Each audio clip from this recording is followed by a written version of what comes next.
प्रधानमंत्री जी ने जो ट्वीट किया, ये आपने भी ट्वीट किया, क्या कहेंगे सर? मैंने आपको मंगलवार को भी कहा था कि हमारी जो एनडीए संसदीय दल की बैठक हुई उसमें माननीय प्रधानमंत्री जी ने स्पष्ट तौर पर कहा था कि जो 13 लोग पकड़ाए गए हैं उनके खिलाफ इस देश के जितने भी बड़े वकील हैं उन सबों को हायर किया जाएगा और उनको सख्त से सख्त सजा दी जाएगी। आज उन्होंने पब्लिक फोरम पर जो है ये बात एक्स में अपने ट्वीट के माध्यम से ये बातें कही हैं। प्रधानमंत्री जी की मंशा स्पष्ट है, विद्यार्थियों के साथ कोई अन्याय नहीं होगा। विद्यार्थियों के साथ जिस किसी ने भी ये गलत और घटिया हरकत की है पेपर लीक की, उन सबों को ऐसी कड़ी से कड़ी सजा दिलाई जाएगी जिससे कि उनकी रूह कांप जाएगी। भविष्य में इस तरह की घटना करने में उनको 100 बार सोचना पड़ेगा।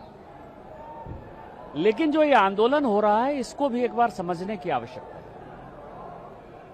महत्वपूर्ण बात यह है कि नीट में 23 लाख लोग, 23 लाख बच्चे एपीयर होते हैं। 2014 तक जब तक यूपीए की सरकार थी केवल 25,000 मेडिकल के सीट थे। आज माननीय मोदी जी के कारण वो 65,000 मेडिकल की सीट है। लेकिन फिर भी प्रत्येक साल 22 लाख बच्चे जो है नीट कंपीट कर नहीं पाते। सभी माँ बाप को अपने बच्चे अच्छे लगते हैं, उनको लगता है कि मेरा बच्चा पढ़ने में बहुत तेज है और बच्चे ये ठीकरा जो है ये लीक के माध्यम से देना चाहते हैं। वो माँ बाप को ये समझाना चाहते हैं कि हम तो पढ़ने में बहुत तेज हैं लेकिन ये लीक हो जाता है इसीलिए हम कंपीट नहीं कर पाते हैं। और इस कारण से वो लोगों के मन में ये निराशा का भाव नजर आता है।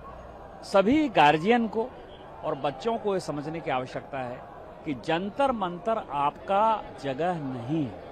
आपको यदि मेडिकल कॉलेज में जाना है, आपको इंजीनियरिंग में जाना है, आपको आईएएस बनना है, आईपीएस बनना है, तो आप सबों को पढ़ाई के दरवाजे पर जाना होगा।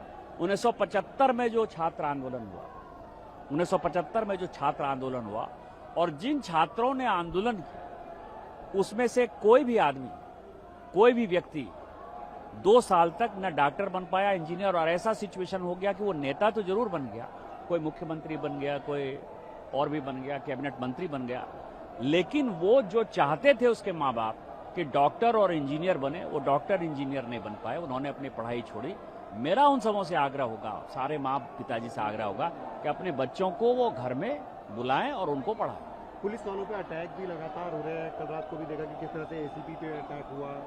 देखिए, इसमें जो पन्नू का जो आया है बयान और वो जो कह रहा है कि हम 10,000 करोड़ रुपया जो है इस आंदोलन के लिए देंगे, ये बहुत ही एक सीरियस बात है। और जो विदेशी ताकतें हैं, जो खालिस्तान की ताकतें हैं, जो बांग्लादेश इस्लामिक पार्टी की ताकतें हैं, जो पाकिस्तान की ताकतें हैं, जो सोरोस फाउंडेशन के साथ जो ताकतें हमारे देश में पहले से सक्रिय हैं, जो वो लॉबी जो धर्मांतरण करती थी एफसीआरए, जिसका बंद किया है माननीय मोदी जी ने, गृह मंत्री जी ने, वो सारी ताकतें, सारी विदेशी ताकतें इसको जो है एक विषय बनाना चाहती हैं।